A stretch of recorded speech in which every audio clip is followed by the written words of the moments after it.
Ever said something in anger that you wish you could just take back, or that one moment undoes years of trust? Here's the truth: anger isn't the problem. The problem is the way that we use anger. In this video, I'm going to share with you a simple 3-step framework that I've used and that I've used with my clients in order to help them turn the heat of anger into a signal that they can use to make sure that they don't destroy the most important relationships in their life. So here's the good news. I have a 3-step simple framework that I use and I've given it to my clients to use, that today I'm going to share with you so that you can use that to turn anger into a signal. So it's become something that can destroy your life, that could probably be the most helpful thing that you can incorporate so that you don't wreck the most important relationships in your life. By the way, why listen to me? So I have been working with the last 5.5 years with hundreds of high performing individuals, people who are in important positions in companies, or are owners of businesses, or in important positions in their families. People look up to them. And I've worked with these individuals and I've helped them transform their life using a process of inner transformation and relationship mastery. So let's get right to it. The thing with anger is it's a part of all of our lives. And I have lived through anger. I feel my anger. I think I've had such a close relationship with it ever since I was a young boy. I remember as a kid, even a baby, my mom has told stories about me as a baby where I had outbursts of anger. I remember one time I was at a restaurant and I had asked for the same thing to eat that my mom and dad were eating. And because I didn't get it, I took a fork or a spoon and I just flung it in anger across the restaurant. Right? So I was an angry kid. I was an angry young kid. And I've experienced this. I've been through this. So I think based on that, and of course based on the work that I've done, I've realized that anger is part of a pattern. You see, some people respond to anger through outbursts, like me. I have had that pattern where if I get angry, then it comes out. Some people like to suppress the anger. They take it in, they reject it, they suppress it. And then there is a third category that represses the anger, meaning they forget about it. They become asleep to it. And so it doesn't matter what you are doing with the anger. What matters is realizing that there is a pattern. What matters is realizing that the way that you express your anger isn't random, is that it's because of your wiring. So it goes to show that anger is less about what's happening in the environment and more about the story that you are telling yourself on the inside. So here's the pattern, or here's the loop that I see in most people when it comes to anger. First thing is that something happens in the environment. Either you feel disrespected, you feel violated, you feel powerless, you feel unheard. And because of this violation of your boundary, and then what follows is that you explode, or if you're able to control the urge, then maybe you might suppress it, meaning you might hold it back consciously, or you might repress it, meaning that you might push it away unconsciously, become asleep to it. But either way, eventually you explode. The anger, the pressure cooker has to let go of the pressure of the steam inside. And so that's what happens. And so when that happens, you either end up saying something or end up doing something that you regret later, right? You give voice to a part of you inside of you that you had been ignoring for so long, a need, a want inside of you that you've been ignoring for so long, that now it just has a mind of its own and it comes out, right? And it attacks whatever or whoever is in front of you. Even if it seems like that person, even if they may have made a mistake, it could have been a small mistake or it could have been nothing. But whoever is there, whatever target is there in front of you, that person gets becomes the scapegoat for the anger. It's like, the straw that broke the camel's back, right? So it's like you have things that are going inside, filling your anger cup more and more and more and more. And until you can handle it, it's fine. But there's a point where it just overspills and it comes out. And it doesn't matter who it spills on, because at that point in time, it's not about the person who, who angered you. It's about the vessel not being able to contain any more of the energy. And the truth about anger is that it is energy, and it's energy that gets stored inside, that if we don't do something with, then it's going to spill out. It's going to come out in ways where you lose complete control, because it's not in your full conscious awareness. When it does come out, it behaves in ways that may even surprise you. And then what happens? Guilt kicks in. Why did I say that? Why did I do that for? How could I have hit him or her? Or how could I have thrown that? Or, I regret doing this. Why did I do that? And then that guilt and that regret feeds even more anger. And then the cycle starts all over again, where there's an even greater effort to try and repress and to suppress the anger. And the vessel starts filling up again. The energy starts to build up again from that point onwards until the next outburst. What's happening is not that you're losing your temper. What's happening is that your personality pattern, your inner pattern is taking over. It's taking control, because you've not actually been able to see those parts of you, be able to understand why they exist, be able to understand what their needs are, what is it that you're ignoring about those parts of yourself, and what you're presenting and projecting into the world, and separating from yourself the things that you feel are not going to be accepted by the world. So you separate these things, you project an image of yourself to the world that you think will be accepted, will be loved, but then there are parts of you, there are needs that you have that you just won't give a voice to consciously, until those needs become so great that they come into consciousness, they express themselves, they rage, they attack, and then they go back, and then go back into hibernation till a situation comes where they're brought out again. So what do you do? Well, first, before we even talk about what to do, let's talk about what the cost is. What is the cost of not being able to take this anger and use it instead of letting it abuse you?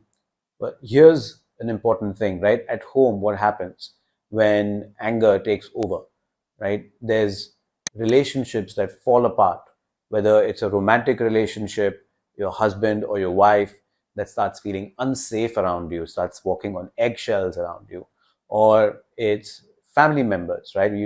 You don't even want to spend time with people who are constantly angry. There's a pattern where some people refuse. You might be watching this video and say, oh, I know somebody who does this, but I never do this because I'm never angry. But have you ever noticed yourself tense up? Have you ever noticed yourself become rigid, right? Have you ever noticed yourself kind of smile through anger, right? If you've done that, if there's this rigidity and stiffness in your body, and you feel resentment and frustration, not anger, but resentment and frustration, that's what you call, I'm so frustrated by that person, I'm so frustrated by my situation, I'm resentful, why is this like that? And I do so much better. And then there's that anger. That is just another form, that frustration is just another form of anger. And so imagine living with this kind of person. Imagine, just constantly being around, being married to this person, having this person as a father or a mother. Imagine you are the father and mother that's constantly holding people to a high standard. And if they don't, there is a resentment, there's a frustration, which is what you don't call anger, but it is anger. It comes out as anger. People feel the anger, right? So, or what if it's a guilt tripping kind of anger? Imagine being guilt tripped by your girlfriend or your boyfriend into not loving them enough, into not calling them enough, into all of these ways that we have of trying to get what we want indirectly. Instead of asking for something, we just get it indirectly from the people that we want it from. Or at work, like imagine what it does to your reputation to be known as this person who gets angry, who has a lack of control. I mean, imagine the opportunities that you could miss, months and years of building reputation, building trust with people in your life, whether it's at work or it's at home, all gone because you lost control for a moment, because there was something inside of you that took control of the steering wheel, and you behaved in a way that later on you were surprised, you were shocked. How could you say that? How could you do that? But you did. And because you never even thought that it was possible that you would behave that way, well, the next thing that most people do is that they blame outside. Right? I did this because of you. You are responsible for this. I would have never said that. I said that because you made me say it. And then that creates a cycle where, now the other person gets hit and gets angry, and now this is where fights just escalate. This is where conflict just escalates, right? And the consequences break families apart. The consequences cost you millions and millions of dollars, crores of rupees, when families break up, or when marriages break up, or where businesses break up because the partners can't stand each other, or top management can't stand each other, or good people leave the company, good people that otherwise would have been amazing, create magic together, change the world together in a company, make the company a $1 billion company. They just don't stay together because of anger, or because he had that ego and she had this ego and they couldn't handle it. But the truth is that below that anger is a need, is a want to be seen, to be held, to be heard.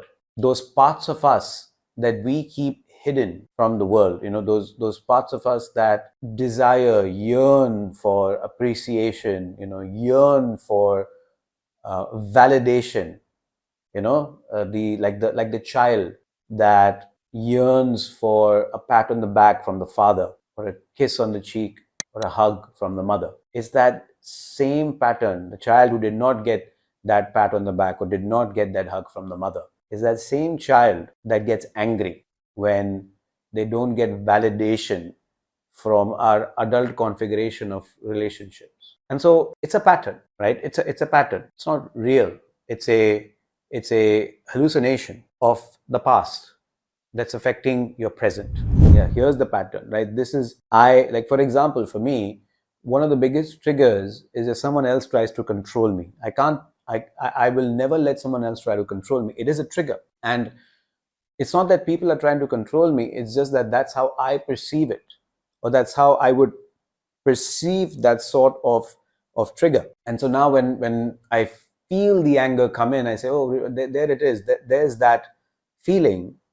And so what's happening? Okay, so I'm feeling like my boundaries are being violated. I'm feeling like, there's somebody who's trying to control me, or control my environment, or control my future or my destiny in some way. And I'm going to push back. And usually that pushback comes from a burst of anger, like, oh, move away, like, get out, And I realize, hold on, is that person really trying to do that? Because sometimes what is happening is that the person has whoever I'm assuming is trying to invade into my space or control me, they probably don't really want to control me. Probably they have their own agenda of doing something that helps them in some way. Maybe I'm working with a client, or I'm working with a vendor, and the vendor says, I can't do this for you. And I say, oh, that's not how it works. You promised that you would do it. So I push back. But then I think, is this person trying to control me, or is this person having their own problems that they're trying to cope with, And so that's the first step. The first part of the framework is become aware of what's going on, by becoming aware about the pattern and becoming curious about the feeling. Now, once you do that first part, and you become curious about it, and you gain an understanding of what you're feeling and what's actually going on, now you have a choice. You cool down, you breathe, you give space for that feeling to rise and fall. Because here's the thing, if you feed a fire, you give it more wood, firewood, or if you put in more coal or put in more fuel, it's going to erupt. But if you just let it burn for a while and give it space, eventually without the fuel, the fire will cool down. And so cool down. That's the second part of the framework. Give it space, give it time, say nothing, breathe, relax yourself. And now you will have enough resources to go to the third part of the framework. And now the third part of the framework, and this requires some real practice, so don't be hard on yourself if you don't get it on the first go, is to discover what is the truth below the anger. If the anger is the signal, then what is it signaling you about that is a need that is going unmet inside of you? So if I believe that someone is trying to control me, then is that really true?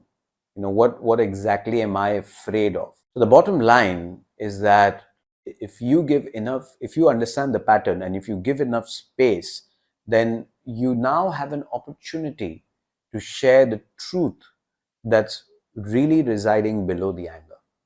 Which part of you is going unheard? Which part of you is going unseen? Which need do you put aside or you feel is not being met? So the point is that identify the need that is going unmet inside of you. What is it that you want? Do you need more time? Do you need more space? Do you need more nurturing? Do you need more love?